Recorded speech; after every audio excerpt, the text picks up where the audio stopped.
मित्रों, सबसे पहले तो आने वाले होली और इस बार अनेक वर्षों के उपरांत होलिका दहन का मुहूर्त हमारे अनेक पंडितों ने प्रयास करने के बाद अब 2 तारीख होलिका दहन का मुहूर्त निकाला है। मैं आप सबको होली पर्व की अग्रिम शुभकामनाएं देता हूं। साथ ही साथ हमारे लिए गौरव का पल है, गौरव की बात है हम राजस्थान वासियों के लिए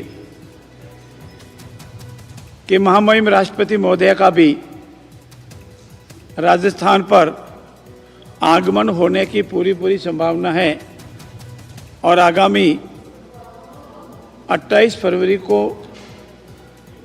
यशस्वी प्रधानमंत्री जी, अरे भाई ठहरो, दोनों का ही है, यशस्वी प्रधानमंत्री जी का राजस्थान की तरह अजमेर पर काहेड़ में कार्यक्रम है। उस सब के लिए भी आप सादर आमंत्रित है। मित्रों, आज की मंत्रिमंडल की बैठक में 2 नए विधेयक को मंजूरी दी है। इसमें पहला है राजस्थान पंचायत राज अधिनियम 2026 और राजस्थान नगरपालिका अधिनियम 2026। पंचायत राज अधिनियम की धारा 19 में यह प्रावधान किया गया था और तत्कालीन परिस्थितियों के देखते हुए जरूरी भी था। जनसंख्या का घनत्व बढ़ रहा था, जनसंख्या का रेशियो बहुत बढ़ रहा था, जनसंख्या का विस्फोट हो रहा था और अनेक परिस्थितियों में जनसंख्या नियंत्रण करना आवश्यक समझा गया था। विशेषज्ञों ने, आर्थिक दृष्टि से काम करने वाले विशेषज्ञों ने भी ये राय दी थी कि जनसंख्या नियंत्रण भारतवर्ष के लिए जरूरी है और इसीलिए जो हमारे सरकारी अधिकारी थे उनके प्रमोशन के संबंध में भी ये प्रावधान किया था कि 2 से अधिक बच्चे होंगे तो प्रमोशन नहीं होगा। और नगरपालिका और नगर अधिनियम में भी प्रावधान किए गए थे कि 2 से अधिक संतान होगी तो उनके चुनाव लड़ने की एक ये अयोग्यता होगी। राजस्थान सरकार ने कालांतर में सरकारी अधिकारियों कार्मिकों के प्रमोशन में 2 से अधिक संतान होने की जो बाधा थी उसको हटा दिया था और अब पूर्व में जो जनसंख्या का रेशियो 3.2 था वो इन 10, 15, 20 सालों में घटते धीरे धीरे 2 पे आ गया है। अब सब तरह से ये मांग की जा रही है कि जो योग्य व्यक्ति है, सक्षम है, जनप्रतिनिधि बनने की योग्यता रखता है, उसका काम करने का मन है और मादा भी है, पर मात्र उसकी 2 से अधिक संतान होने से वो अयोग्य माना जा रहा है, इस प्रावधान को ठीक किया जाए। और आज इन दोनों विधेयकों को मंजूरी देते हुए पंचायत राज अधिनियम की धारा 19 में और उसके स्पष्टीकरण में और नगरपालिका अधिनियम की धारा 24 में संशोधन करते 2 या अधिक संतान होने के बावजूद भी योग्यताएं रखता है तो वो चाहे पंचायत राज का कोई भी इलेक्शन हो या नगर निकाय का कोई भी इलेक्शन हो, चुनाव लड़ने के लिए योग्य माना जाएगा। और आज के बाद ये जो पूर्व में अनेक प्रश्न करते थे कि इसका क्या होगा, आने वाले इसी कोशिश है इसी विधानसभा सत्र में इन दोनों विधेयकों को जो बिल आज आपने मंजूर दिया है इसको कानून की जामा पहचाएंगे और ये प्रावधान जो है नियम के सब क्लोज 4 और इसका जो एक्सप्लेनेशन स्पष्टीकरण है उसको दोनों को डिलीट करेंगे। और इसी तरह नगरपालिका अधिनियम की धारा 24 में ये संतान संबंधी जो प्रावधान है अयोग्यता का उसको भी डिलीट करेंगे। और तीसरा मित्रों, ये जो कुष्ठ रोग की बीमारी है इसको कठिन, बहुत भयंकर व्यावहारिक बीमारी माना गया, सीरियस बीमारी माना गया है। अनेक तरह की आवाज़ आ रही थी कि नहीं ये एक सीरियस बीमारी नहीं है और इस संबंध में माननीय सर्वोच्च न्यायालय में प्रकरण हुआ और माननीय न्यायालय ने ये कहा कि नहीं, ये प्रावधान है वो भेदभावी है, इसको रखना ठीक नहीं है।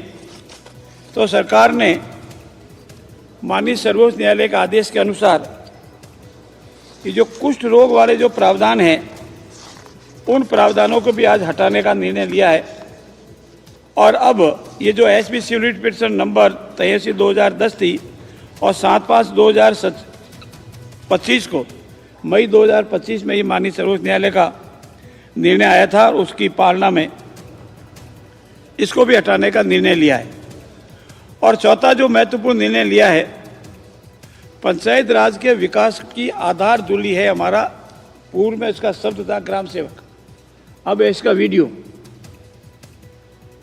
और उससे अफसर बड़ा होता है बीडीओ, ब्लॉक लेवल ऑफिसर और विलेज लेवल ऑफिसर।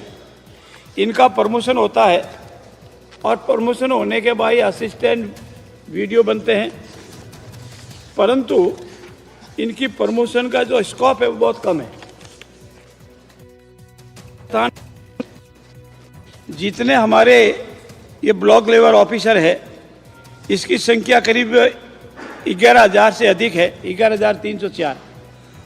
और जो इनका प्रमोशन होने के बाद जो अधिकारी होते हैं वो अधिकारी 246 से ऊपर अभी नहीं है हमारे पास। और इनका पे ग्रेड लेवल 6 है जो 2600 का होता है, और इनका पे ग्रेड लेवल 10 है जो 3700 का होता है। तो एबीओ के जो 750 नवीन पद स्वीकृत करने के साथ ही इनके पटवारी, कृषि पर्यवेक्षक, मंत्रालय कर्मचारी के पदोन्नति के जितने अवसर हैं इनको भी दिए जाएंगे, ताकि हमारे वीडियो जो एडिशनल वीडियो, असिस्टेंट वीडियो बनेंगे और इनका प्रमोशन का अवसर सभी को मिलेगा। ये पंचायत राज व्यवस्था चूँकि राजस्थान की देन है, माननीय पूर्व प्रधानमंत्री ने नागौर से इसकी, नेहरू जी ने इसके प्रारंभ किया था और राजस्थान में ये सबसे सशक्त कानून है। और इस कानून की मार्फत हम जनता को ये संदेश देना चाहते हैं, जो योग्य है, कार्य करने की योग्यता रखते हैं, मन रखते हैं, और मात्र इस कारण कि उसके 2 से अधिक संतान है, वो चुनाव लड़ने योग्य नहीं, इससे अयोग्यता को हटाया गया है। मित्रों, ये क्रांतिकारी कदम है। जब लाया गया तब इसकी आवश्यकता थी, अब वर्तमान में इसकी आवश्यकता महसूस नहीं की जा रही है। ये आज मंत्रिमंडल ने यशस्वी मुख्यमंत्री आदरणीय बद्रीलाल जी के नेतृत्व वाली कैबिनेट ने इन सभी बिलों को मंजूरी दी है। धन्यवाद।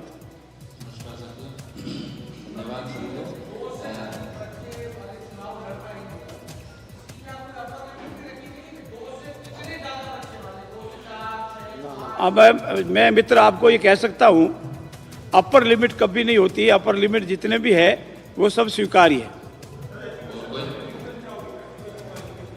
मित्रों, आनंद जी, एजुकेशन पॉलिसी जो क्वालिफिकेशन थी वो पूर्ववर्ती सरकार ने इससे हटा दी थी। अब एजुकेशन कोई क्वालिफिकेशन नहीं है, साक्षर होना ये नियम है, साक्षरता ही है, स्कूल में जाके डिग्री लाना कोई जरूरी नहीं।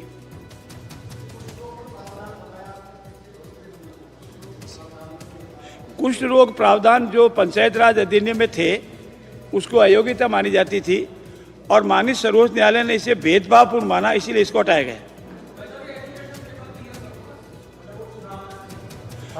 अयोग्य कोई 8वीं 10वीं पास, बीए पास कोई नहीं चाहिए, जो भी है, मैं यहाँ तक कह सकता हूँ कि जो साक्षर है वो चुनाव लड़ सकेगा। साक्षरता घर पे भी हो सकती है। हाँ, पहले बन भाई बन आराम से।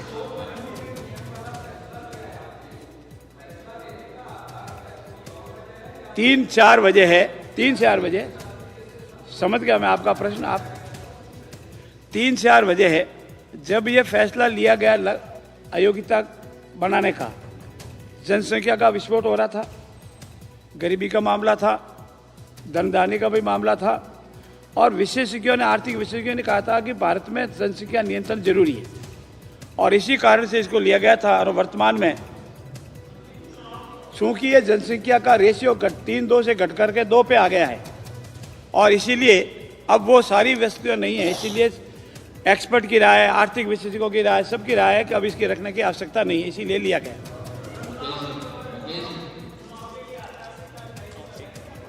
देखिए, जहाँ तक चुनाव का प्रश्न, एक मैं कह दूँ आपकी सबकी जगह से शांत हो जावे।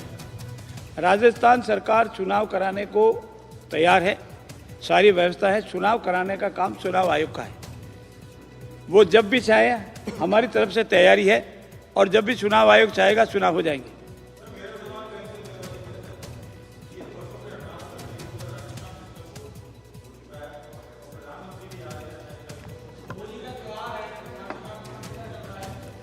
देखिए, मैं आप सभी को बताना चाहूँगा कि जो हड़ताल कर रहे हैं, मेरे से भी ये लोग मिले हैं, कमिश्नर से भी मिले हैं, लेकिन कोई बॉडी को मॉडिफाई करने वाली बसों के लिए हमने, क्योंकि हम यात्रियों की सुरक्षा करना हम सबका दायित्व है, और केवल इसी बात पे है कि आप बसों में जो मॉडिफाई करके जिसमें यात्रियों की जानमाल का खतरा रहता है उसको हटाने के लिए है। बाकी हम सारी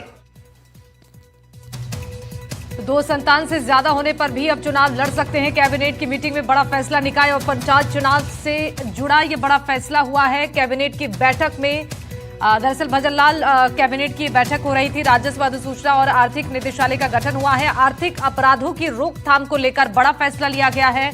आर्थिक अपराध नियंत्रण का मुख्यालय अब जयपुर में होगा। भूमि पर अवैध कब्जों, पंजीयन में फर्जीवाड़ा रुकेगा। इसके अलावा आर्थिक अपराध नियंत्रण निदेशालय के लिए 107 पद होंगे।